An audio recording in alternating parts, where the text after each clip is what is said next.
Hello, wildlings. I'm your Creepsmith, and you found my Fear Forge. Lucky you. Welcome back, wildlings.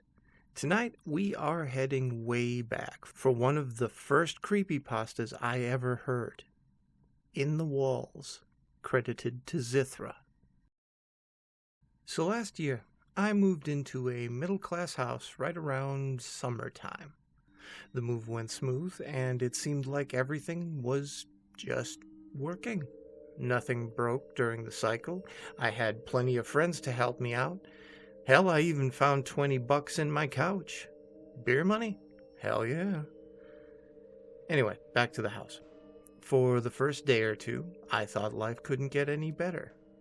The girl I was dating was beautiful. I had friends. They were happy. And my parents were fixing their relationship. However, I hadn't realized that I was doomed to remain in this prison, which I sit in now as I tell you this story.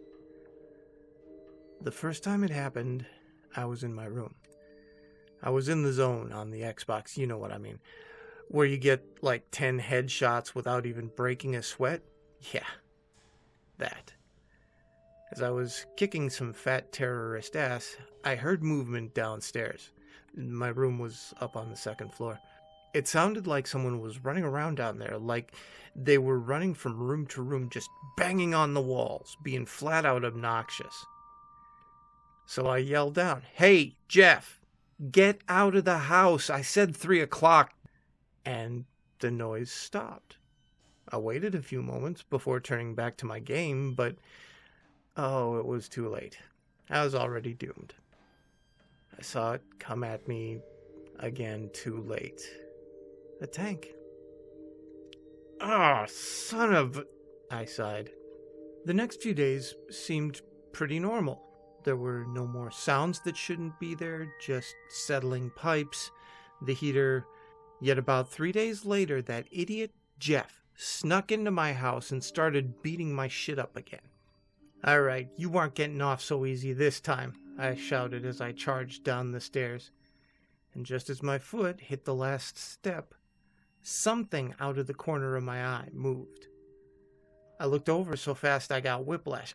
I didn't even pay attention to the fact that whatever it was had disappeared. After that, it just got worse. That same night, as I lay in bed, the banging started again. Now, not only was it worse, but it was on my floor of the house this time. I was sure that I'd locked everything before I came up here, so here I was pissing my pants at 900 miles an hour while something destroyed my house. I actually pulled the blankets over me. Hey, I was scared, okay? I did this as the noise approached my door. Now, just as I expected it to bash open my door and slaughter me, it stopped. The next morning, I grabbed my baseball bat as I got out of bed. If whatever that thing was still there, it was going to regret it. I didn't find anything, of course, but my house had been trashed. Almost everything was tipped over, torn, broken, missing, or worse. I just figured I'd been robbed. I called the police, and of course they couldn't do shit. But the noises stopped for a week or so, and that made things easier. I mean, sure, I was pissed some fuck had destroyed my new place, but at least I was okay. But of course, I know now that it wasn't a robber, or Jeff, or the pipes in the walls. It was the thing in the walls. A week after that incident, it came back, and this time it was pissed.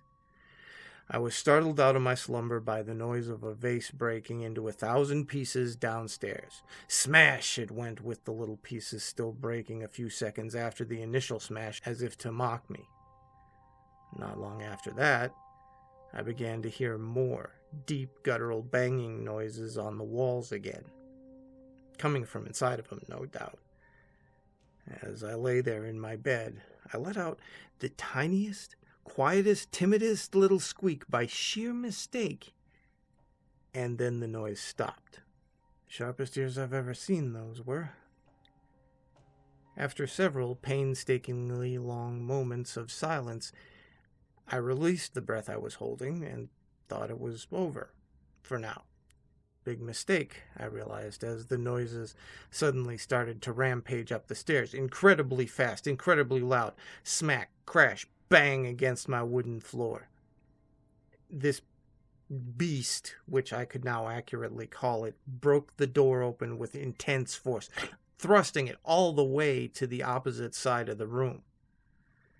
Now, being an intelligent individual, I had already hidden under my impenetrable field of safety known as the common blanket, but the noise of this monstrosity running through my room, its footsteps close enough to damage my eardrums, was the scariest thing I'd ever experienced in my entire life.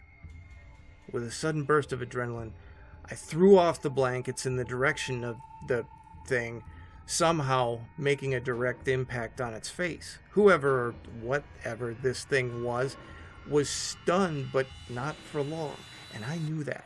I frantically ran across the room, attempting to make it out the door, downstairs, outside where I could attract public attention. Tonight, luck was not on my side. I knew this as a large hunk of my hair was grabbed from behind me and pulled out with such force that pieces of skin came along with it, along with a shitload of blood. And before the screams had escaped my voice box, I was being held down by a dark, hairless beast that walks on all fours with a face I can hardly imagine again. And then it smashes my head with its fist, sending me into a dark, welcoming sleep. Someone new's moved in now, but they don't even acknowledge my existence. Don't even acknowledge I'm here, you jackass. I patiently watch, wait, and hear, hoping that they will, but no, not me. I'm not worth it to them. But maybe if I bang on the walls. Yeah, I always wanted to do that one. Stay scary, wildlings, and make the most of your nights.